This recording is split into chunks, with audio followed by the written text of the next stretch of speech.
1:10-32. நான் என் சுய பிரயோஜனத்தை தேடாமல் அநேகருடைய பிரயோஜனத்தை தேடி அவர்கள் ரட்சிக்கப்படும்படிக்கு எவ்விடத்திலும் அவர் எல்லாருக்கும் பிரயோஜனமாய் நடக்கிறது போல நீங்களும் யூதர்களுக்கும் கிரேக்கர்களுக்கும் தேவனுடைய சபைக்கும் இடரலற்றவர்களாயிருங்கள். பவுல் கொரிந்து சபைக்கு சொல்லுகிற ஒரு ஆலோசனை, தன்னை மையப்படுத்தி இந்த ஆலோசனை சொல்றாரு. நான் என் சுய பிரயோஜனத்தை தேடாமல், அதாவது அநேகருடைய பிரயோஜனத்தை தேடி அவர்கள் ரட்சிக்கப்படும்படிக்கு எவ்விதத்திலையும் எல்லாருக்கும் பிரயோஜனமாய் நடக்கிறது போல. அவர் அந்த இடத்துல ஒரு காரியத்தை என்ன சொல்றாரு? எவ்விடத்திலும் எல்லாருக்கும் பிரயோஜனமாய் நடக்கிறது போல. ஒரு ஊழியம் செய்கிறவன், ஒரு ஊழியக்காரன், ஒரு ஆண்டோடைய பிள்ளைகள் அப்படின்னு சொல்லும் போது அவங்க எப்படி இருக்கணும்? அவர் தன்னை மட்டும் சொல்லல, சபைக்கும் சொல்றாரு. யூதருக்கும் கிரேக்கருக்கும் சபைக்கும் நீங்களும், அதாவது கொரிந்து சபை மக்கள் சொல்றாரு, நீங்களும் யூதருக்கும் கிரேக்கருக்கும் சபைக்கும் இடர்கள் இல்லாதவர்களா இருக்கும். மற்றவங்களுக்கு பிரயோஜனமான ஒரு வாழ்வு எதுன்னு கேட்டாலே இடறுதல். மற்றவங்க நம்ம பேச்சினாலேயோ பார்வையினாலேயோ செய்கையினாலேயோ வேற ஒரு ஆளுக்கு இடர்ச்ச உண்டாக்காம இருந்தாலே போதுமான ஒரு காரியம். சரி, நான் ரொம்ப நல்லவன் தான், ஆனா ஒரு காரியத்தை ஆண்டவர் நமக்கு என்ன சொல்றாரு? இன்னொரு ஆளுக்கு இடர்தல் இல்லாமலையாவது வாழணும். நம்முடைய நடத்தைகள், நம்முடைய பழக்க வழக்கங்கள், நம்முடைய உதவி ஒத்தாசைகள் இதெல்லாமே இன்னொரு ஆளுக்கு என்ன செய்யக்கூடாது, இடர்தலை ஏற்படுத்தக்கூடாது அப்படின்னு சொல்றாரு. அதுல இன்னொரு காரியம், இவரு பவுல் சொல்றதுல ஒரு காரியத்தை நான் என்ன பாக்குறேன் அப்படின்னு சொன்னா, அது என்ன சொல்றாரு? தாம் விரும்பாத ஒரு காரியம். அது என்னது? பொதுவே நம்ம எல்லாருமே விரும்பாத ஒரு காரியம் தன்னலம். எல்லாருமே தன்னலம் தான் வரணும். தன்னலற்றவன் தான் விசுவாசி, தன்னலமற்றவன் தான் கிறிஸ்தவன், தன்னலமற்றவன் தான் ஊழியக்காரன். தன்னலம் நாடுகிற எவனுமே விசுவாசங்கிற ஊழியக்காரன் இல்லை. தன்னலம், தன் சுயம், சுய சந்தோஷம், சுய விருப்பம், சுய நிறைவு, சுயத்தை யாரெல்லாம் விரும்புவாங்களோ யாருமே எனக்கு கிடையாது, விசுவாசி ஆகவே முடியாது. அதனால சுய வெறுப்பு இல்ல, வெறுப்புன்னு சொல்லுதான் தன்னலமற்ற ஒரு வாழ்வு அப்படின்னு சொல்லும்போது மற்றவர்களுக்கான ஒரு வாழ்வு. ஒரு தன்னலமற்ற வாழ்ந்தா என்னெல்லாம் நடக்கும்? தேவனுடைய சமாதானமும் இருதய நிறைவும் சந்தோஷமும். தன்னலமற்ற ஒரு ஜீவிதத்துல தெய்வ சமாதானம், இருதய நிறைவு, சந்தோஷம், இந்த மூணையும் ஆண்டவர் நமக்கு என்னது வச்சிருக்கிறாரு அப்படின்னு பவுல் சொல்றாரு. இதுல 2 தீமோத்தேயு 2:10 என்ன பார்க்கிறோம்? ஆகையால் தெரிந்து கொள்ளப்பட்டவர்கள் கிறிஸ்து இயேசுவினால உண்டான ரட்சிப்பை நித்திய மகிமையோடு பெற்றுக் கொள்ளும்படி சகலத்தையும் அவர்கள் நிமித்தமாய் சகிக்கிறேன்.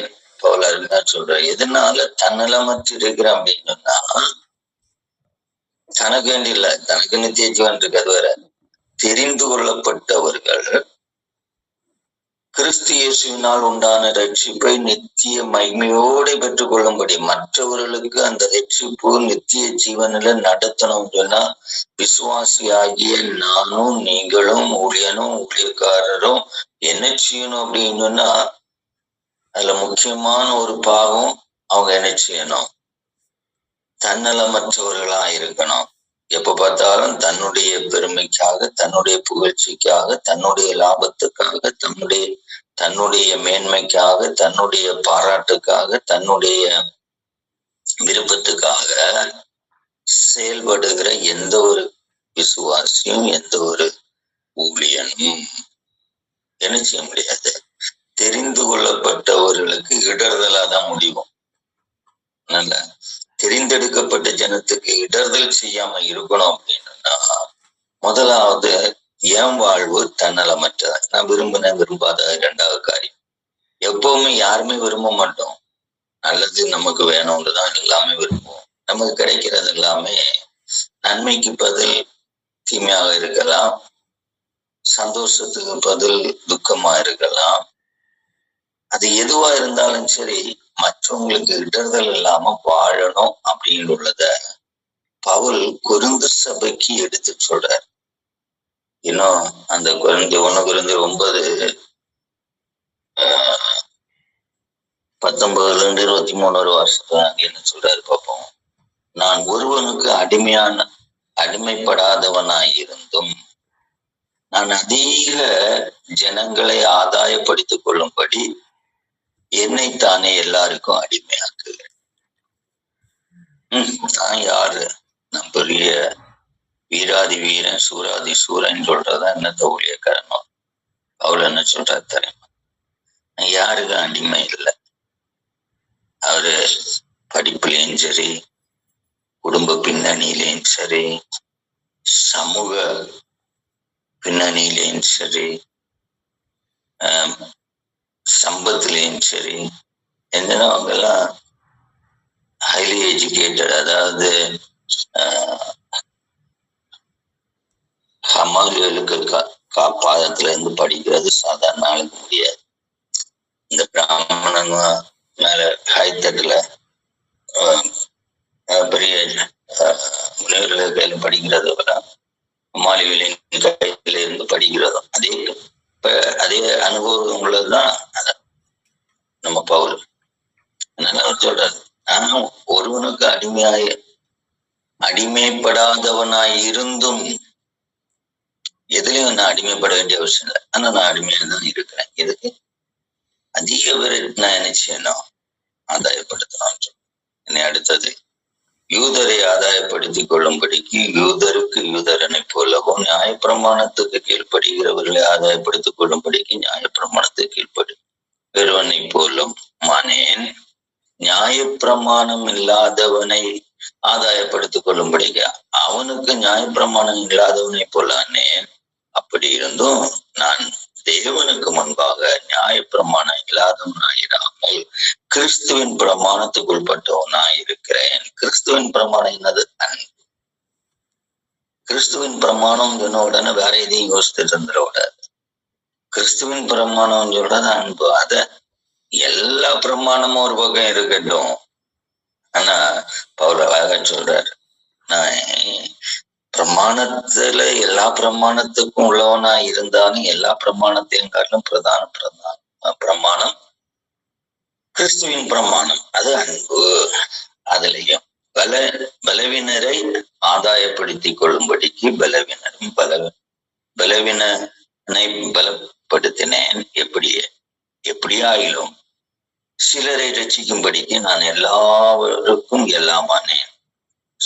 சுவிசேஷத்தில் நான் உடன் பங்காளி ஆகும்படிக்கு அது நிமித்தமே இப்படி செய்கிறேன். அப்ப சுவிசேஷத்துல உடன் பங்காளி. சுவிசேஷம் யார் அறிவித்த? கிறிஸ்து. அது நல்லா இருக்கு. நான் பெரிய சுவிசேஷம். நம்ம யாரு சுவிசேஷ வேலை செய்யறோம்? சுவிசேஷ வேலையே அது ஆண்டவருடைய வேலை, இயேசு கிறிஸ்துவனுடைய வேலை. அப்ப இயேசு செய்த வேலையில பங்குள்ளவர்கள் ஆகும்படி நம்ம என்ன செய்யணும்? தன்னலமற்று வாழணும். இன்னைக்கு எனக்கு என்ன கிடைக்கும்? நான் என்னை ஜோம் பண்ண எனக்கு ஆதாயம் கிடைக்குமா? நான் என்னை பிரசங்கம் பண்ண போறேன், எனக்கு ஆதாயம் கிடைக்குமா? ஏதாவது கூலி கிடைக்குமா? எனக்கு நன்மை கிடைக்குமா? இன்னைக்கு எல்லாருமே அப்படித்தானே. நம்ம வாழ்க்கையே மேக்சிமம் நம்ம பார்க்கிற எல்லா கிறிஸ்தவருடைய ஜீவிதமும் தன்னலம் நிறைந்திருக்கும். ஆனா தன்னலமற்றவர்கள் தான். அதானே அதை நம்ம படிச்ச பாடமும் அதுதான். அதாவது மனுஷன் என்ன செய்யக்கூடாது?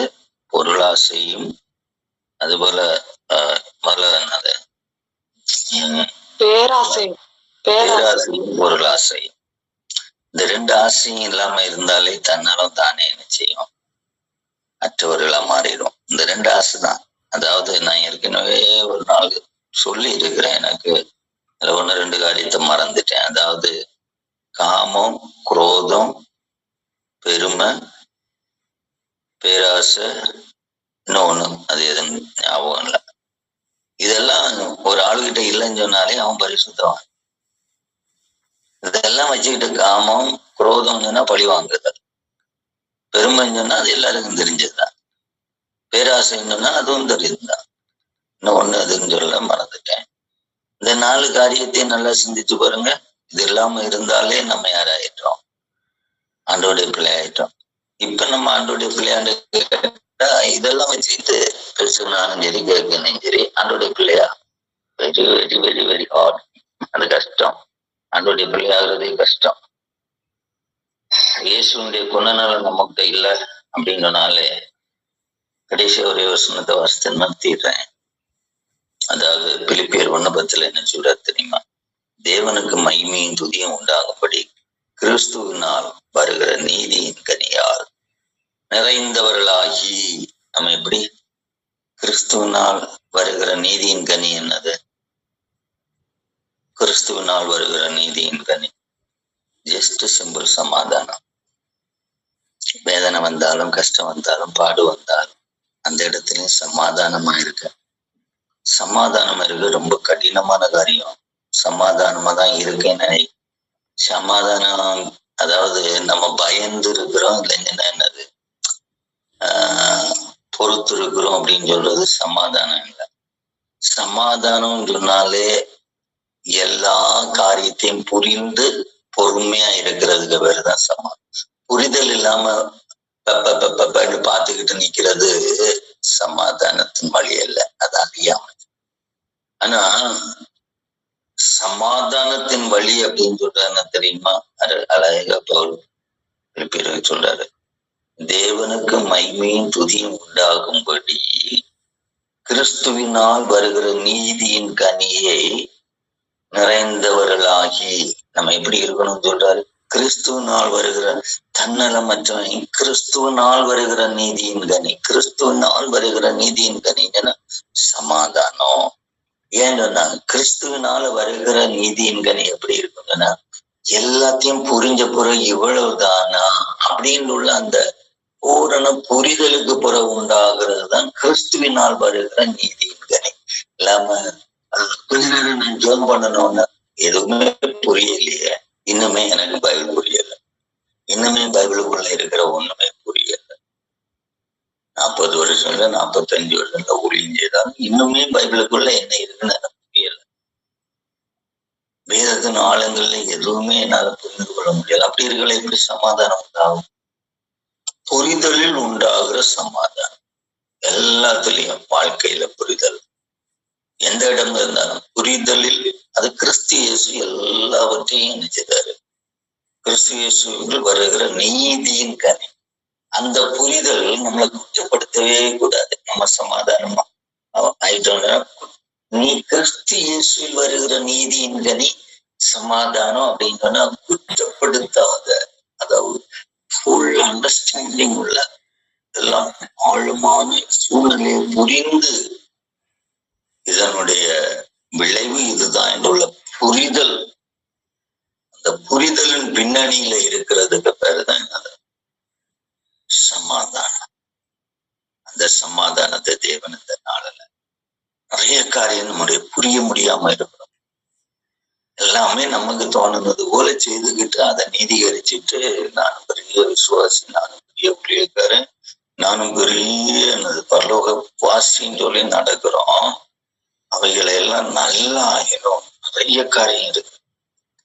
அந்த ஒரு நமக்கு ஆசையும் பேராசைக்கும், அதாவது இச்சைக்கும், அதுபோல என்னது பொருளாசைக்கும் நம்மளை விளக்கணும் அப்படின்னு விரும்பிதான் நமக்கு நிறைய நேரங்கள்ல இவைகள் தான் நமக்கு நித்திய ராஜ்யத்தினுடைய சுதந்திரம் இல்லாமல் நம்ம இந்த பூமியில பயத்திலையும் தடுமாற்றத்திலையும் கலக்கங்களிலையும் வெறுப்புகளிலையும் வேதனையிலையும் நடத்துகிறது. இதுல இருந்து நமக்கு விடுதலை அடைய பவுலுடைய வாழ்க்கையில பவுல் சொன்னது போல நம்ம என்னது சுய பிரயோஜனத்தை தேடாமல் அநேகருக்கு பிரயோஜனத்தை தேடி, அநேகருடைய பிரயோஜனத்தை தேடி அவர்கள் ரட்சிக்கப்படும்படி எவ்விதத்திலும் எல்லாருக்கும் பிரயோஜனமாய் நடக்கிறது போல பவுல் மட்டுமல்ல நடக்க இனி மற்றவங்களுக்கு இடரலாயிராது. அதாவது யூதனுக்கும் கிரேக்கனுக்கும் சபைக்கும், யூதனுக்கும் கிரேக்கனுக்கும் சபைக்கும், சபையில பலரும் இப்ப யாருக்கும் இடறுதல் இல்லாம ஒரு வாழ்க்கை செய்ய தேவன் உங்களை என்னை நடத்தும். ஆண்டவரை ஒரு புரிதலின் வாழ்க்கை எனக்கு தாரும். இந்த நாளில் நம்மை ஒப்பு கொடுத்து